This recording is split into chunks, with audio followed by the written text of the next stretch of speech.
ಚಿತ್ತಾಪುರ ತಾಲೂಕಿನ ಬಸವ ಅಭಿಮಾನಿಗಳ ಬಹುದಿನಗಳ ಬೇಡಿಕೆಯಾಗಿದ್ದ ಬಸವ ಭವನ ನಿರ್ಮಾಣಕ್ಕೆ ಅತಿ ಶೀಘ್ರದಲ್ಲಿ ಅಡಿಗಲ್ಲು ನೆರವೇರಿಸಲಾಗುವುದು.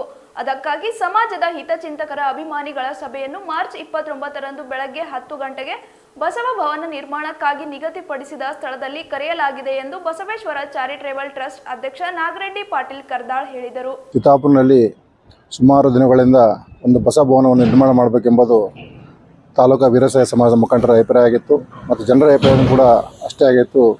ಹಾಗಾಗಿ ನಾವು ಈಗಾಗಲೇ ಬಸವ ಭವನ ನಿರ್ಮಾಣಕ್ಕಾಗಿ ಸಮಾಜದವರು ಎಲ್ಲರೂ ಸೇರಿ ಸುಮಾರು 1 ಕೋಟಿ ಖರ್ಚು ಮಾಡೋದ್ರ ಮುಖಾಂತರ 2 ಎಕರೆ ಜಮೀನನ್ನು ತೆಗೆದುಕೊಂಡ್ಬಿಟ್ಟು ಆ ಬಸವನ ನಿರ್ಮಾಣಕ್ಕಾಗಿ ಆ ಜಾಗವನ್ನು ಕಾಯ್ದಿರಿಸಲಾಗಿದೆ.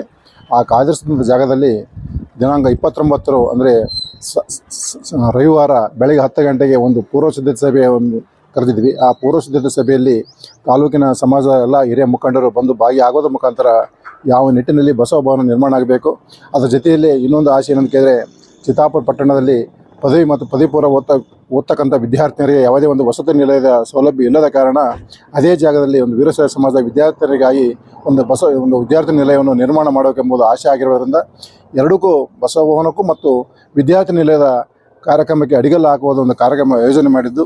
ಆ ಯೋಜನೆ ಕಾರ್ಯಕ್ರಮಕ್ಕೆ ಅಂದರೆ ರವಿವಾರ ತಾವೆಲ್ಲರೂ ಬಂದು ಭಾಗಿಯಾಗೋದ್ರ ಮುಖಾಂತರ ತಮ್ಮ ಸಲಹೆ ಸೂಚನೆಯನ್ನು ಕೊಡುವುದರ ಮುಖಾಂತರ ನಿರಂತರವಾಗಿ ನಮ್ಮ ಬಸವ ಭವನ ಮತ್ತು ವಸತಿ ಒಂದು ಕಟ್ಟಡಕ್ಕೆ ಎಲ್ಲೇನು ಸಹಕಾರ ಮಾಡಬೇಕು, ಎಲ್ಲರೂ ಬಂದು ತಮ್ಮ ಸಲಹೆ ಸೂಚನೆ ಕೊಟ್ಟು ಕಟ್ಟಡಕ್ಕೆ ಸಹಕಾರ ಮಾಡಬೇಕು. ನಾವು ಇನ್ನೊಂದು ವಿಚಾರ ಏನು ಮಾಡಿದ್ವಿ ಅಂತ ಕೇಳಿದ್ರೆ, ಈಗಾಗಲೇ ಒಂದು ಬಸವ ಅಭಿಯಾನಗಳಾಗಿರ್ಬೋದು ವೀರಶೈವ ಸಮಾಜದ ಮುಖಂಡರು ಒಂದು ತೀರ್ಮಾನಕ್ಕೆ ಬಂದಿದ್ದಾರೆ.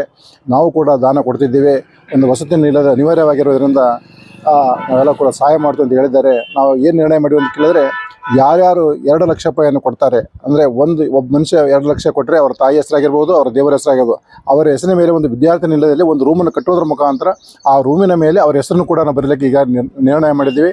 ಅದೇ ನಿಟ್ಟಿನಲ್ಲಿ ಕೆಲವು ಕಾರ್ಯಕ್ರಮಗಳು ಆಯೋಜನೆ ಮಾಡಿದ್ವಿ. ಬಸವ ಭವನ ಕೂಡ ಯಾವ ನೀತಿಯಲ್ಲಿ ನಿರ್ಮಾಣ ಮಾಡಬೇಕು, ಸರ್ಕಾರದವರು ಏನೇ ಸಹಾಯ ಮಾಡಿದ್ರು ಕೂಡ ಸರ್ಕಾರ ಸಹಾಯ ತೆಗೆದುಕೊಳ್ಳುವುದರ ಮುಖಾಂತರ ಸಮಾಜದವರ ಸಹಾಯನ ತೆಗೆದುಕೊಂಡ್ಬಿಟ್ಟು ಒಂದು ಗುಣಮಟ್ಟದ ಒಂದು ಬಸವ ಭವನ ಮತ್ತು ವಿದ್ಯಾರ್ಥಿ ನಿಲಯವನ್ನು ಕೆಲವೇ ದಿನಗಳಲ್ಲಿ ಅಡಿಗಲ್ಲು ಹಾಕುವ ನಿರ್ಮಾಣ ಮಾಡಿರೋದ್ರಿಂದ ರವಿವಾರ ತಾವೆಲ್ಲರೂ ಬಂದು ಭಾಗಿಯಾಗೋದ್ರ ಮುಖಾಂತರ ಸಲಹೆ ಸೂಚನೆ ಕೊಟ್ಟು ಈ ಕಾರ್ಯಕ್ರಮ ಯಶಸ್ವಿ ಮಾಡಿಕೊಂಡು ಸಮಾಜ ಮುಖಂಡರಲ್ಲಿ ಮನವಿ ಮಾಡ್ತೀವಿ.